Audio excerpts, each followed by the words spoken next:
Centro I, para la sociedad del futuro, presenta Hablemos de Futuro, un espacio para la reflexión informada, diversa y participativa sobre el ecosistema digital, las tecnologías exponenciales y las formas en las que están transformando a nuestra sociedad.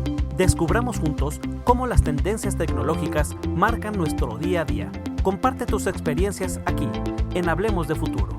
Queda con ustedes Elena Estavillo, directora general de Centro I para la Sociedad del Futuro. Hola, bienvenidas, bienvenidos, bienvenides a este espacio del Centro I para la Sociedad del Futuro, donde provocamos las ideas, el encuentro y la reflexión. Es un gusto conversar con Leonardo Martínez Flores, nuestro invitado de hoy. El doctor Leonardo Martínez ha aprovechado su formación académica en ingeniería y economía para dedicarse a la búsqueda de mejores soluciones a diversos problemas relacionados principalmente con temas urbanos y ambientales. Siempre le ha gustado buscar metodologías innovadoras para mejorar sus investigaciones y desde hace más de 20 años se interesa particularmente en el estudio de los sistemas complejos.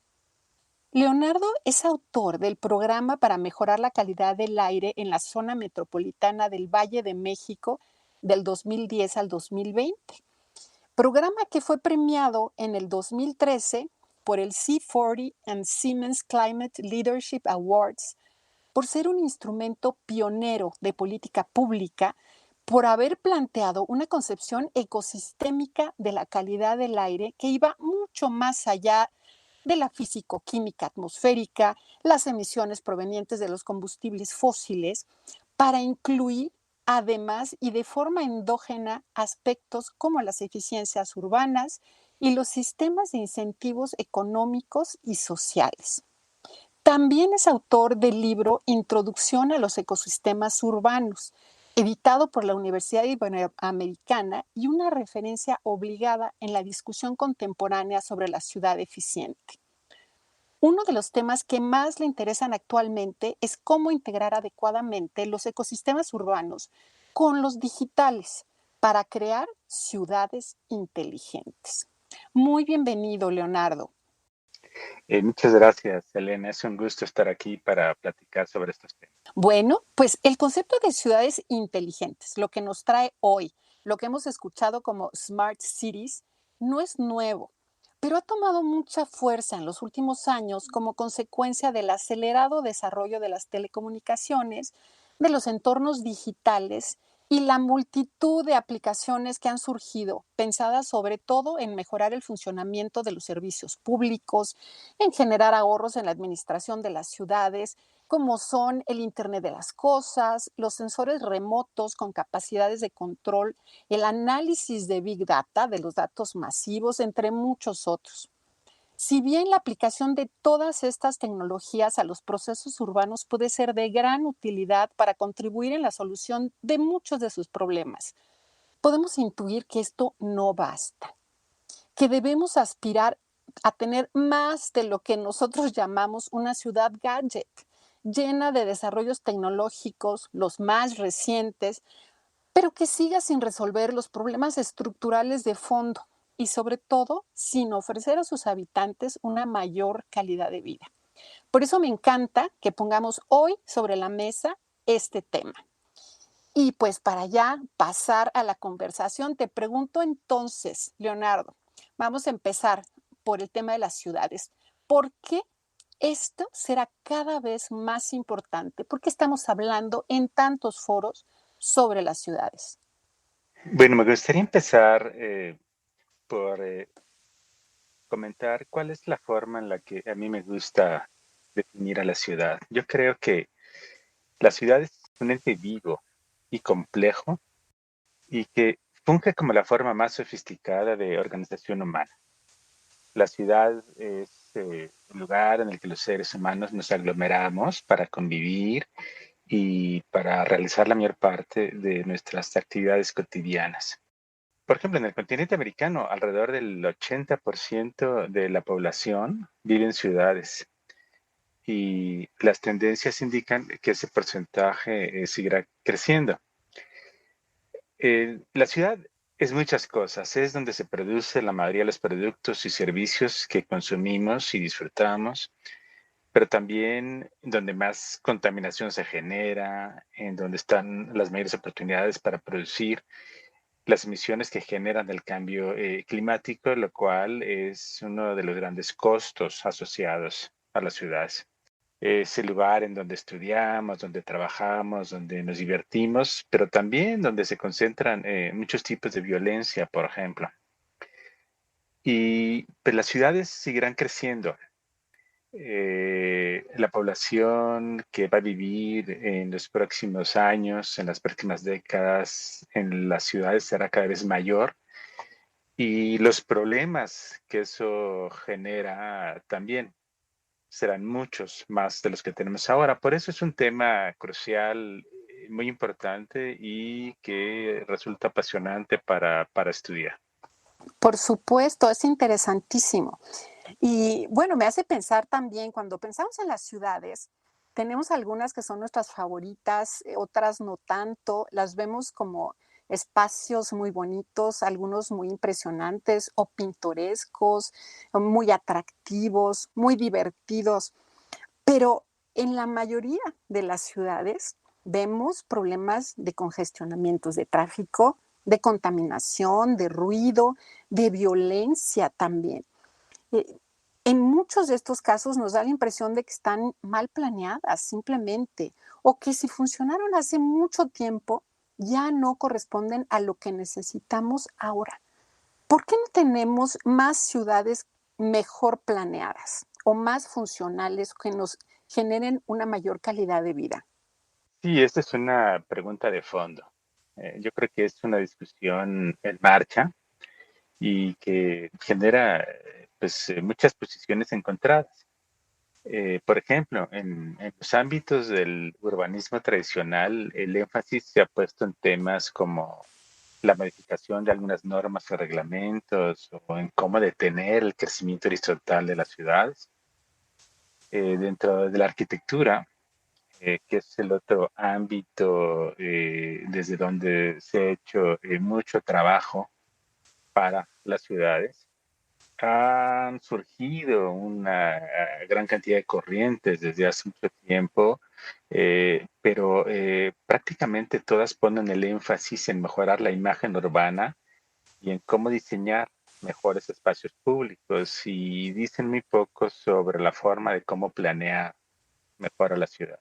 Y en ninguno de los casos, si me refiero al urbanismo tradicional y a las corrientes emanadas de la arquitectura, ha surgido una crítica profunda de los principios del diseño y de la planeación urbana que considere explícitamente los factores que determinan el funcionamiento integral de la ciudad o que identifique y mida las eficiencias urbanas, económicas, ambientales y sociales de la estructura urbana.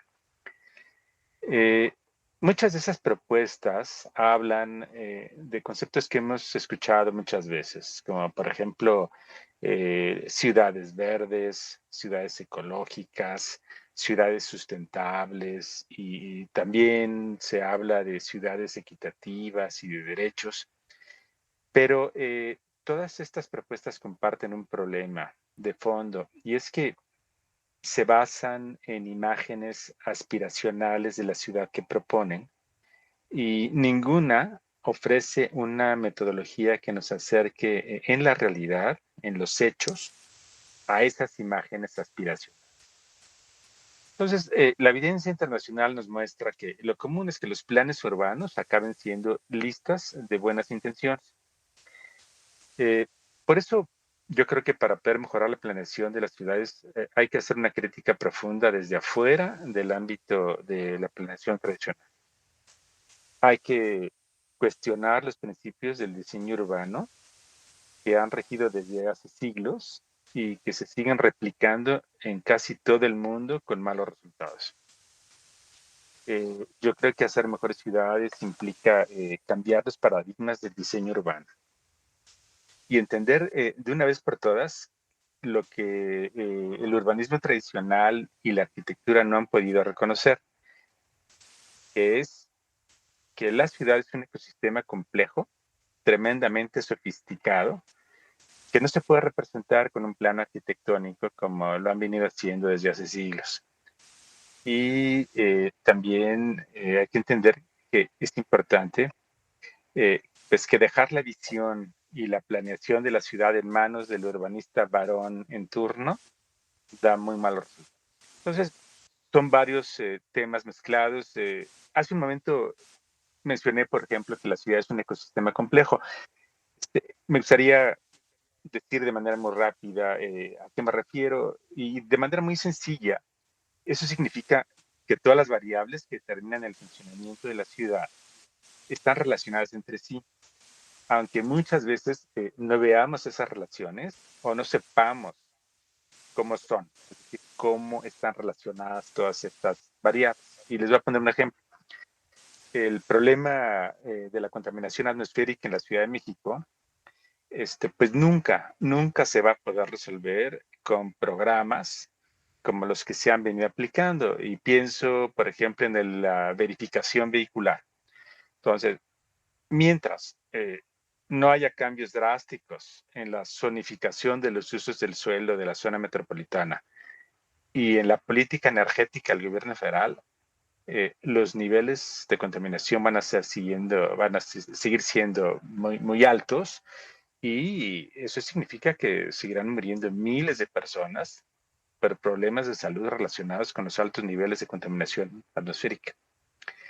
Entonces, ver a la ciudad como un ecosistema complejo nos permite entender que la zonificación de los usos del suelo establecida por la planeación tradicional es como una camisa de fuerza que nos obliga a consumir más recursos de todo tipo, a desperdiciar mucho más energía de la que necesitamos, a desperdiciar más agua, a generar más residuos, a contaminar más el aire, el agua y hasta el subsuelo, y a tener menores niveles de productividad personal y de competitividad urbana.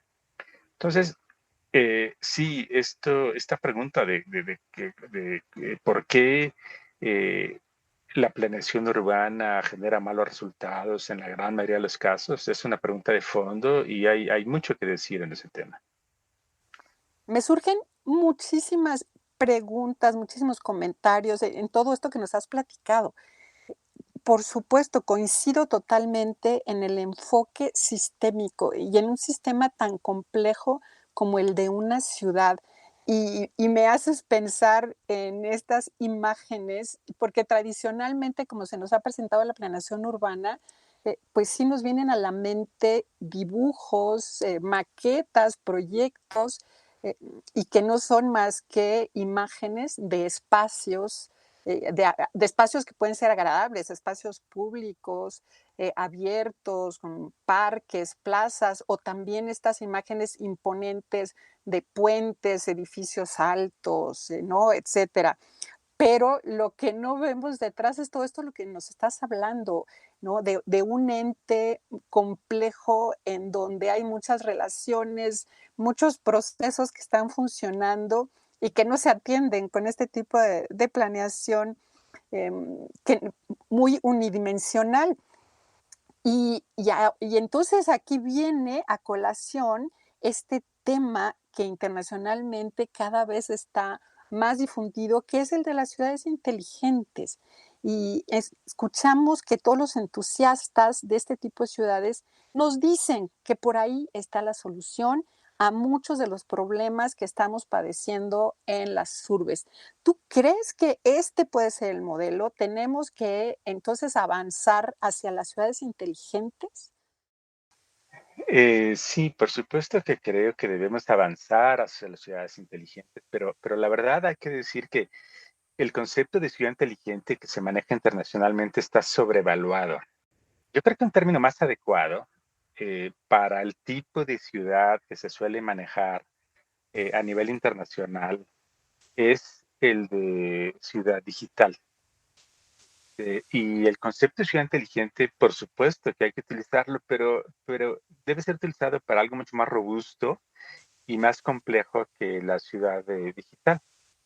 Te voy a tratar de explicarme para ver de manera más clara la diferencia. La ciudad digital Entonces, es la que se desarrolla básicamente conectando a la infraestructura y a muchos objetos físicos con sensores y con dispositivos que tienen funciones de control y con aplicaciones móviles que se conectan a redes de telecomunicaciones y que transmiten señales a centros de procesamiento de información, en donde se analizan problemas con Big Data, etcétera. Entonces, las posibilidades para aplicar estas tecnologías digitales al mejoramiento de la ciudad pues, son realmente infinitas, pero la forma en la que se está haciendo actualmente nos puede llevar a tener a esto que tú mencionabas hace unos minutos y que me parece un término de lo más acertado, y es el de las ciudades gadget, ¿no? Ciudades conectadas, sí, en las que usamos apps para encontrar lugares de estacionamiento o para monitorear nuestros consumos de electricidad o de agua en nuestras casas, para que la ciudad tenga semáforos inteligentes en las calles o sensores para detectar fugas de agua, etcétera. Pero el problema es que cuando eso es lo único en lo que se aplica la tecnología, pues las ciudades siguen teniendo muchos problemas de fondo sin resolver. Y para poder resolverlos, pues hay que revisar principios del diseño y de la planeación de las ciudades. Entonces, creo que la ciudad digital es fundamental para poder avanzar hacia una ciudad inteligente, pero es solamente una de las dimensiones que hay que considerar. Yo creo que hay otras tres dimensiones fundamentales aparte de la digital, que son, uno, la ciudad feminista, la ciudad eficiente y la ciudad resiliente. Y cuando logramos conjuntar todas estas dimensiones, entonces ya podríamos hablar de una ciudad inteligente. Esto de que acabas de mencionar me trae tantas imágenes a la mente. Una es lo que mencionas sobre la adopción, digamos, de todas estas soluciones digitales, pero que no llegan a ser un camino para llevar a la ciudad inteligente. Y de hecho, que se adoptan sin mucha reflexión. Yo no hace muchos días, de hecho, me tocó estar en una plática con algunos presidentes municipales y la verdad es que escuché con mucha preocupación que ya estaban usando algunas aplicaciones de reconocimiento facial para seguridad pública, ¿no? Cuando esto ha generado problemas ya prácticos en algunos lugares del mundo y que ha llevado a prohibir o a suspender las aplicaciones de reconocimiento facial, sobre todo para estos efectos, ¿no? En seguridad pública puede tener consecuencias, ¿no? En contra de derechos humanos muy preocupantes y escuchar que se toman, digo, tan a la ligera sin reflexionar en todo lo que hay detrás. Bueno, es que lejos de solucionar problemas de las ciudades, creo que estamos en el camino de generar nuevos problemas. Y la otra reflexión sobre la parte feminista. Yo creo que ahí es muy fácil para las mujeres reconocernos en estas cuestiones, como por ejemplo, no podemos caminar en muchos lugares de las ciudades porque no están hechos para los zapatos de las mujeres, ¿no? Con piedras, con los mismos diseños de las superficies, de las banquetas, de los edificios, que los hacen muy hostiles para las mujeres, sobre todo con mujeres que trabajamos y que tenemos que andar pues presentables de cierta manera. Y eso es un mensaje ahí muy subliminal de que ese espacio no es para nosotras. Y otra es igualmente en los espacios abiertos, cuando no están bien iluminados, cuando hay algunos huecos en donde podría salir alguna persona en cualquier momento y entonces las mujeres no nos sentimos seguras, tenemos que estar volteando en todas direcciones, caminar deprisa, buscar un lugar donde haya más personas, que esté más iluminado. Eso me hace muchísimo eco de que las ciudades, por supuesto, que tienen que contemplar estos aspectos y qué importante que lo estás considerando dentro de este concepto amplio de una ciudad inteligente. Y me gustaría entonces detenerme en esto. Eh, Platícanos más de cómo debería ser una ciudad feminista. Sí, por supuesto. De entrada, me gustaría decir que es cierto que el puro nombre genera en muchas personas reacciones de rechazo y de mucha suspicacia, ¿no? Pero la verdad es que su significado está muy lejos de lo que estas personas creen que es. Eh, en primer lugar, es un concepto académico sobre el que se ha estado trabajando mucho en los últimos años, principalmente por mujeres, por supuesto, y que en mi opinión ha dado lugar a la crítica más profunda y mejor fundamentada del desarrollo urbano.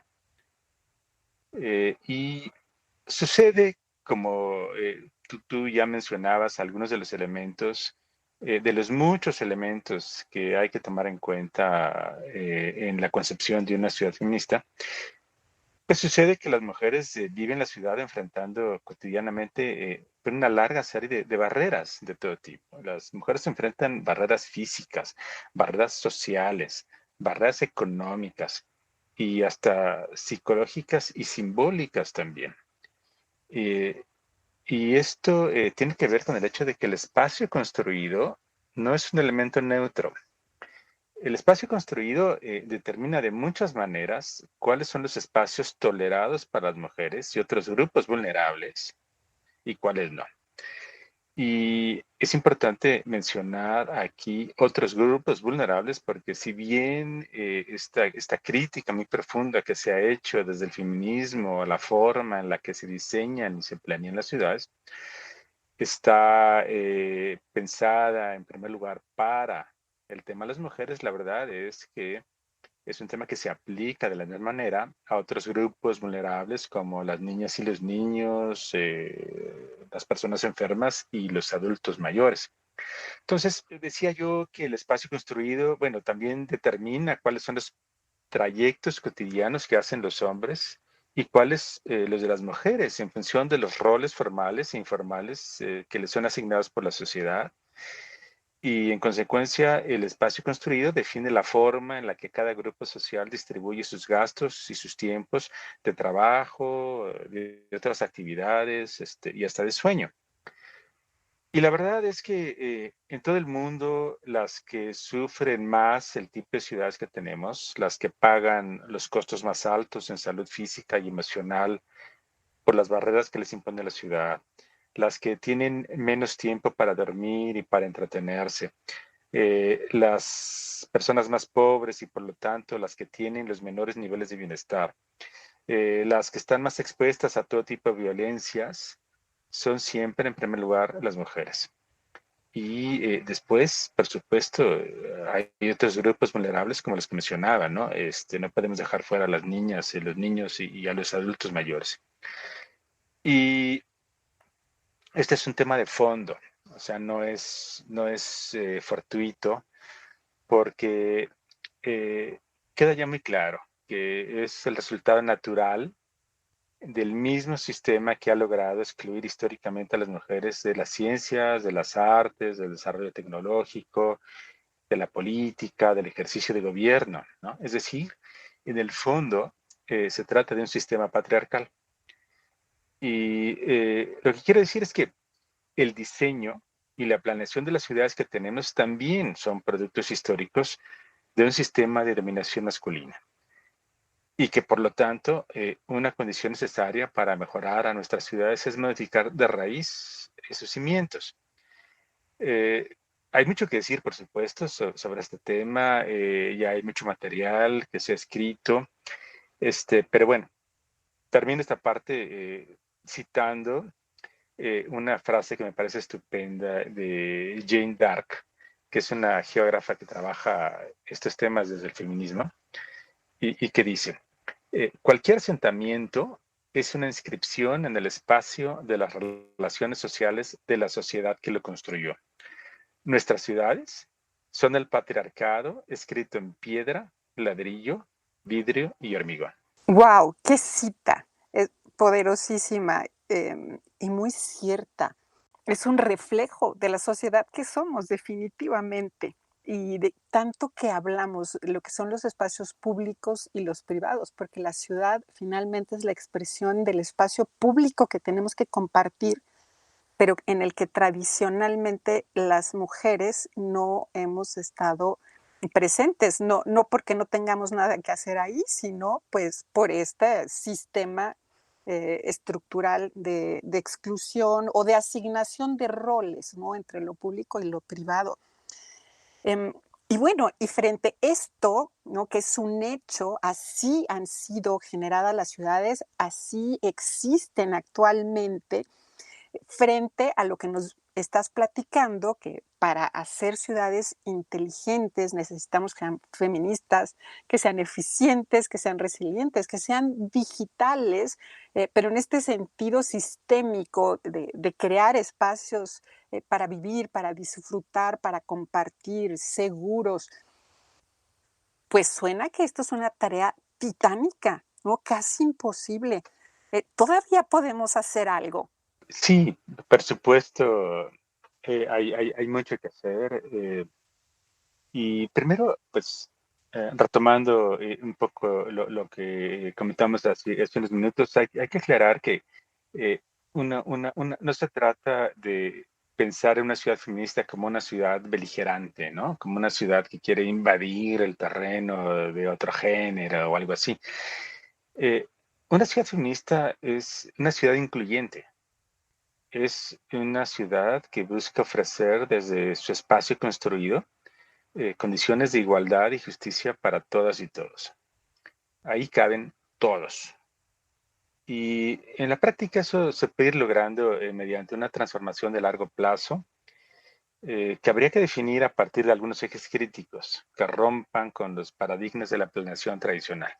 Y en este sentido me gustaría retomar un tema que me parece crucial para poder avanzar hacia las ciudades inteligentes y que es el tema de la zonificación de los usos del suelo. Necesitamos transformar este modelo de zonificación de usos del suelo en otro que flexibilice los usos de manera que les facilite la vida a las mujeres y además grupos vulnerables. Porque el esquema que tenemos actualmente funciona como un conjunto de barreras y obstáculos físicos que dificultan innecesariamente la vida cotidiana de las mujeres. En la práctica, eso significa, por ejemplo, reducir drásticamente las distancias y los tiempos de desplazamiento entre los lugares que las mujeres tienen que recorrer todos los días. Por ejemplo, ir de la casa al trabajo, a la guardería, ¿no? O a la estancia infantil, a la escuela, a la tienda, al pediatra, ¿no? Con los niños o llevarlos a las clases que toman fuera de la escuela. Está clarísimamente demostrado de muchas maneras que los trayectos cotidianos de las mujeres son muy diferentes a los de los hombres. Las de las mujeres son viajes mucho más complicados por la enorme cantidad de tareas que tienen asignadas. Y las de los hombres suelen ser desplazamientos mucho más sencillos porque van de la casa al trabajo y luego regreso, o bien se van al bar o al club o lo que sea y regresan a casa. Entonces, esto de los viajes es muy importante y los viajes se terminan a partir de los usos del suelo, ¿no? De dónde están los orígenes y los destinos. Por eso es un tema recurrente y de fondo. También se requiere de una estrategia con perspectiva de género para rediseñar los espacios públicos, que no solo incluyen parques y plazas, porque mucha gente piensa en espacios públicos como los parques y las plazas de la ciudad, ¿no? Las banquetas que mencionaba Selena al principio de esta plática, también son espacio público y los corredores de acceso a los sistemas de transporte, ya sea al metro o a transporte de superficie. En muchas ocasiones, como mencionabas, en el caso de las banquetas, pero también en los corredores de acceso al metro y a otros sistemas de transporte, pues no nada más es difícil de caminar para las mujeres, sino también es imposible pasar con carreolas o bien para los discapacitados, por ejemplo.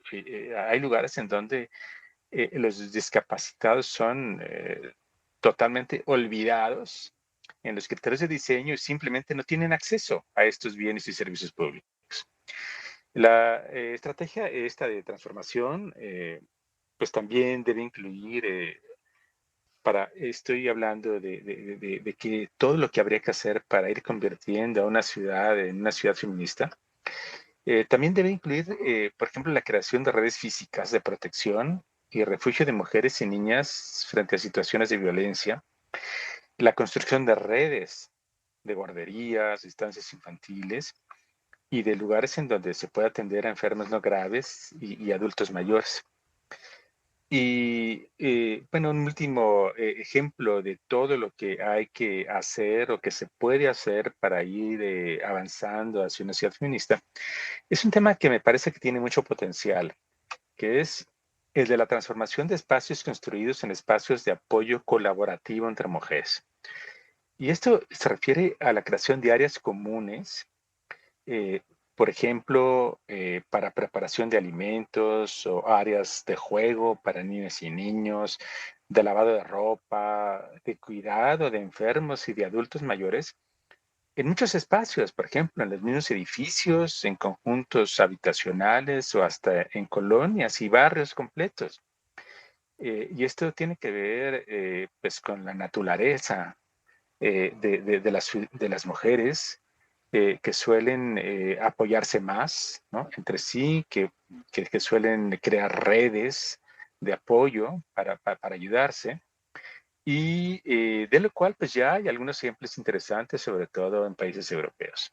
Y ahí es donde me hace muchísimo sentido cómo tiene que enlazarse todas estas dimensiones que nos mencionaste con lo digital, porque pues, las tecnologías digitales, las tecnologías exponenciales, para generar soluciones para todas estas cuestiones son poderosísimas, ¿no? Por ejemplo, con el procesamiento de datos para vincular redes de mujeres y generar estos espacios de colaboración para poder generar también mejores rutas para los servicios de transporte, pero considerando todos estos datos que ahora estamos generando todas las personas de manera intencionada o totalmente sin la intención y sin la conciencia de todos los datos que revelamos y pues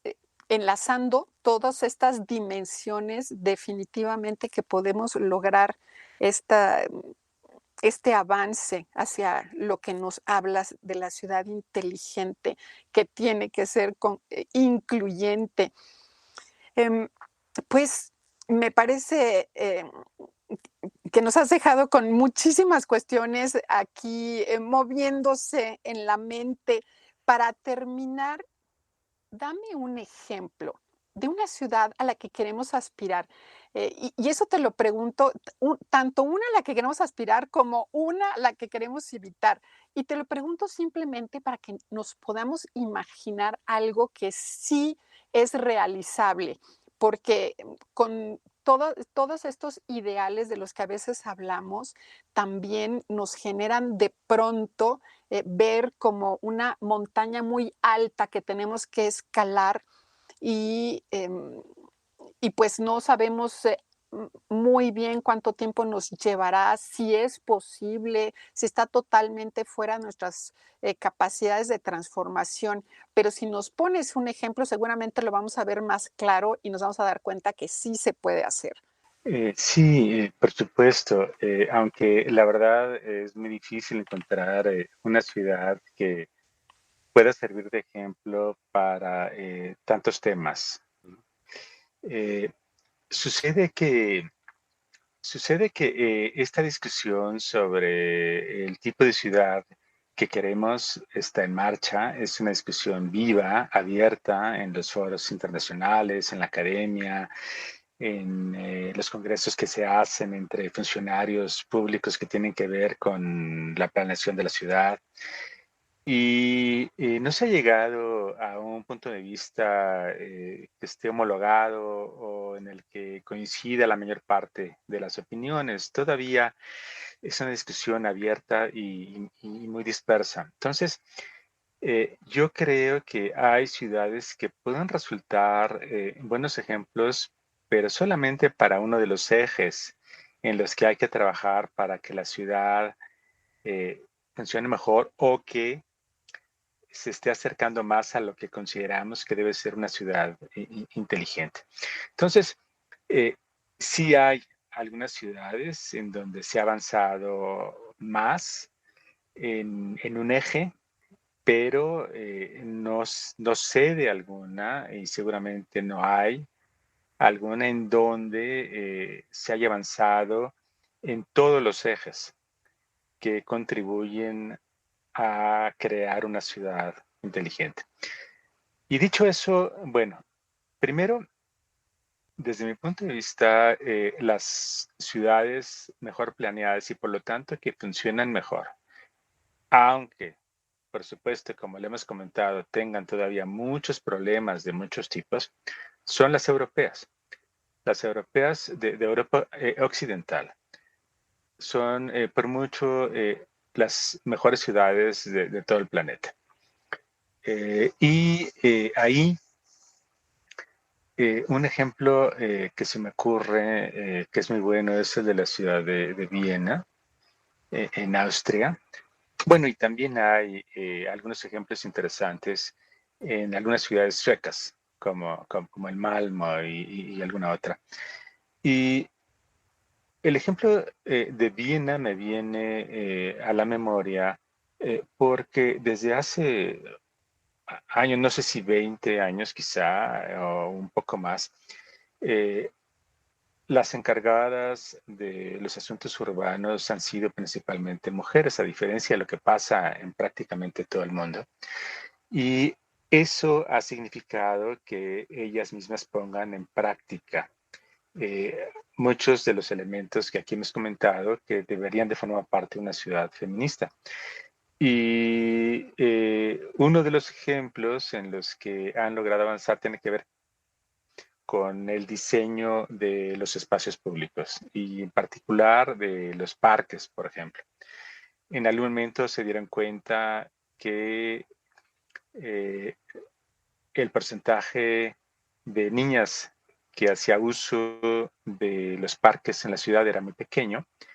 Eh, la respuesta automática tradicional de los funcionarios hombres era que, bueno, que a las niñas les interesa menos el ejercicio al aire libre, que preferían estar en sus casas platicando, pero siendo mujeres las funcionarias se dedicaron a investigar, preguntaron, hicieron encuestas muy específicas y se dieron cuenta que las niñas enfrentaban diferentes tipos de barreras, ¿no? Algunas incluso psicológicas, para poder entrar a los parques porque estaban dominadas por niños o por hombres. Entonces hicieron un rediseño de los parques públicos, ampliaron las entradas para que no tuvieran que pasar porque tenían puertas de acceso estrechas y ahí se juntaban los hombres a platicar y era como una aduana, ¿no? Entonces las niñas se inhibían y no entraban al parque. En vez de tener áreas muy grandes, hicieron algunas áreas más pequeñas y ese solo cambio de diseño incrementó drásticamente el número de niñas que empezó a utilizar, sí, que empezó a utilizar los parques públicos en Viena y desde entonces ya todos los espacios se diseñan con ese tipo de criterios. Entonces, ese es un ejemplo de un avance interesante, pero solamente en una de las muchísimas líneas que habría que avanzar. Por eso el tema de la ciudad va a seguir siendo apasionante y tenemos, pero muchísimo, muchísimo que hacer para ir acercándonos a lo que sería una ciudad inteligente. Me encanta el ejemplo del parque, qué maravilloso. Es que eso es lo que sucede cuando en las políticas públicas, en las decisiones, se incorpora a las mujeres y a diferentes grupos de nuestra sociedad, ¿no?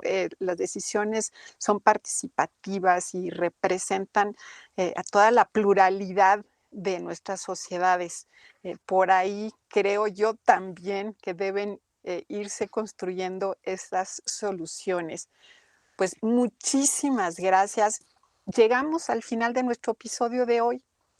Leonardo, ha sido fantástico poder conversar, ha sido una plática deliciosa que nos abre los ojos y nos deja entendiendo las ciudades como entes con vida propia, que podemos transformar, que podemos hacerlas caminar hacia lo que es verdaderamente una ciudad inteligente, como nos lo has platicado, eficiente, feminista, digital. Nos dejas muchas preguntas por hacer, reflexiones necesarias que son la semilla del conocimiento. Muchas gracias por la invitación, Elena. Fue un placer. Por hoy nos despedimos, pero la conversación sigue abierta, porque en el Centro I creemos en el poder transformador de la tecnología, pero siempre desde la ética, la responsabilidad y la inclusión, con perspectiva de género y abrazando la diversidad. Hasta la próxima. Centro I para la Sociedad del Futuro presentó Hablemos de Futuro, un espacio para la reflexión informada, diversa y participativa sobre el ecosistema digital, las tecnologías exponenciales y las formas en las que están transformando a nuestra sociedad. Descubramos juntos cómo las tendencias tecnológicas marcan nuestro día a día. Comparte tus experiencias aquí, en Hablemos de Futuro. Agradecemos mucho su atención.